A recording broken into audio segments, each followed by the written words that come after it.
Bali, interview lang natin si Kalinga Prab. Bro, okay lang bro, interview kita. Sige bro. Kasi bro, madami kaming nakikita, madami din nakikita na yung mga tumatanong kung ano daw bang plano mo kay BNC. Sobrang dami, di ko din alam. Ako din kasi na curious din ako bro. Anong klaseng plano?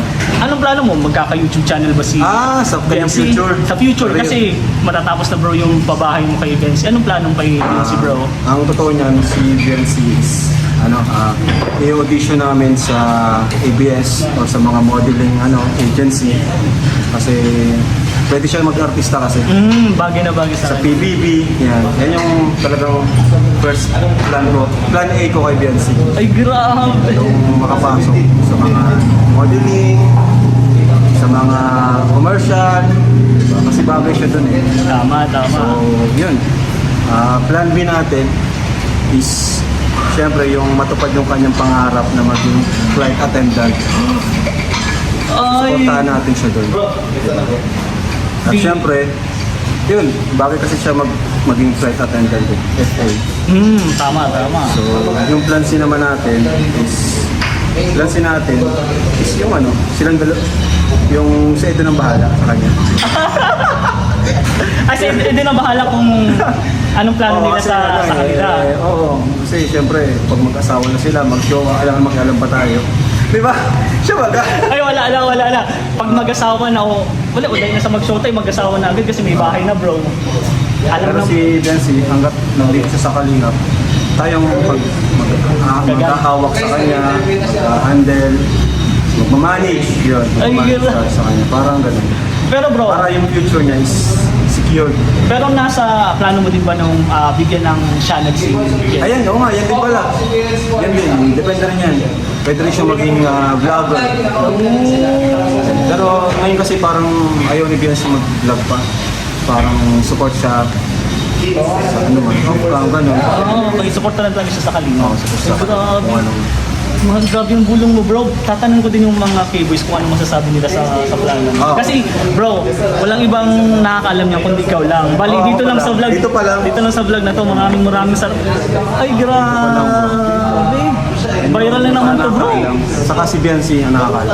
Grabe naman si Kalinga Prab. Napakaganda nung plan niya, plan A, no? Ang sabi niya dito, gusto niya na makapag-audition sa ABS, itong si Beyonce, sa PBB. O, di ba? Gusto niya yun, no? At maging model or maging commercial model, no? Pwede yung kay Beyonce, no? Napakaganda po ni Beyonce at talagang may siya. Pwede siya. May potential siya, mga kalingap. So, napakaganda ng plano ni Kalinga Prab dito kay Beyonce, no? In the future, mga kalingap. At talaga naman, nakakatuwa, no? Ano kaya yung plan B? Panoorin po natin. Plan natin is siyempre yung matupad yung kanyang pangarap na maging flight attendant. Supportahan natin siya doon. At siyempre, yun, bagay kasi siya maging flight attendant eh, FA. Tama. Ang plan B ni Kalinga Prab is gusto niya na makapagtapos ng flight attendant itong si Beyonce. Di ba yun ang pangarap ni Beyonce? Pero napansin natin dati nung in-interview ulit siya, parang nagbago. Gusto na niya maging nurse, no? Mga kalinga. Pero sabi nga, hindi natin alam kung magbabago yung kanyang isipan, no? Kasi syempre gusto niya dito lang siya sa malapit sa parents niya, no? Yung kasama pa rin niya yung pamilya niya. Ayaw niyang mapalayo, no, mga kalingap. So napakaganda yung plano ni Kalinga Prab dito kay Beyonce. At ano naman kaya yung plan C? So ito, panoorin po natin. Yung plan C naman natin is yung silang yung sa ito ng bahala sa kanya. Kasi hindi na bahala kung anong plano nila kasi sa kanila. Kasi siyempre, pag mag-asawa na sila, mag-jowa, kailangan mag-alam pa tayo. Di ba? Siya ba?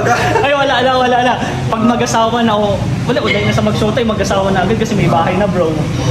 Alam Pero na, si Dancy, hanggat nandito siya sa Kalingap, tayong magkahawak sa kanya, mag-handle, magmamanage, yun. Ay, Magmamanage gano'n. sa kanya. Parang ganun. pero bro, Para yung future niya is secured. Pero nasa plano mo din ba nung bigyan ng channel si BNC? Ayan, oo nga, yan din pala. Yan din, depende rin yan. Pwede rin siya maging vlogger. Pero ngayon kasi parang ayaw ni Biansi mag-vlog pa. Parang support siya sa ano man, gano'n. Okay, support na lang talaga siya sa Kalinga. Oo, support sa Grabe. kung anong. Mga grabe. So narinig natin si Kalinga Frab, no? Nakakatuwa naman. Sabi niya, sa plan niya, sabi niya dyan is, kapag gusto niya na maging magjowa, maging mag-asawa, si Biancy at si Kalinga Pedro. Uy, grabe naman si Kalinga Frab. At yun nga, habang nasa Kalingap daw itong si Biancy, syempre siya yung magmamanage, no? Kapag sila na, mag-asawa na sila, di si Kalinga Pedro na ang bahala nun kay Biancy, no, mga Kalingap.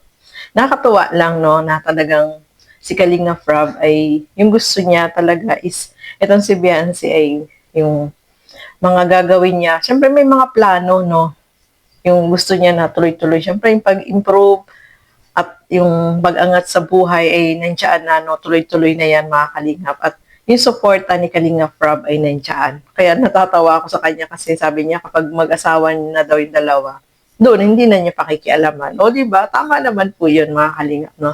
Nakakatuwa at talagang si Kalinga Frab ay botong-boto na itong dalawang ito at talagang magkatuluyan. Di ba? Kahit naman po tayo, mga Kalingap, gustong-gusto natin na silang dalawa, no? Hopefully, pagdating ng araw, ay talagang sila yung maging husband and wife, no? At masaya po tayo doon, mga Kalingap, kasi marami tayong nag-aasam na etong dalawa talaga ay magkatuluyan pagdating ng araw. So hopefully, ipag-pray natin yan kasi naalala ko tuloy yung sinabi ni Kalinga Pedro dati. Nung in-interview ko siya, sabi niya, ipag-pray niyo po na talagang kaming dalawa, no? So syempre may pray kasi alam naman natin maraming sa isang relasyon, maraming sagabal, maraming mga nangyayari. Siyempre, yung prayer ay lakas niya, no, mga Kalingap. At gusto natin na talagang sila yung maging magkatuluyan. So, ayan, nakakatuwa naman po, no? Sobrang masaya tayo dito sa narinig natin mula kay Kalinga Frab. So, ayan, maraming salamat po sa inyong panunood. At lagi po natin suportahan Bal Santos Matubang, Kalinga Frab at Edna Vlogs. At suportahan din po natin Kalinga Frame. Ang inyong lingkod, Gandang Emmy, at syempre yung mga kasama ko po sa Karaba, Teacher N and Kuya Nolly Vlog. Hanggang dito na lamang po muna. Maraming salamat po at hanggang sa muli. Bye-bye po muna.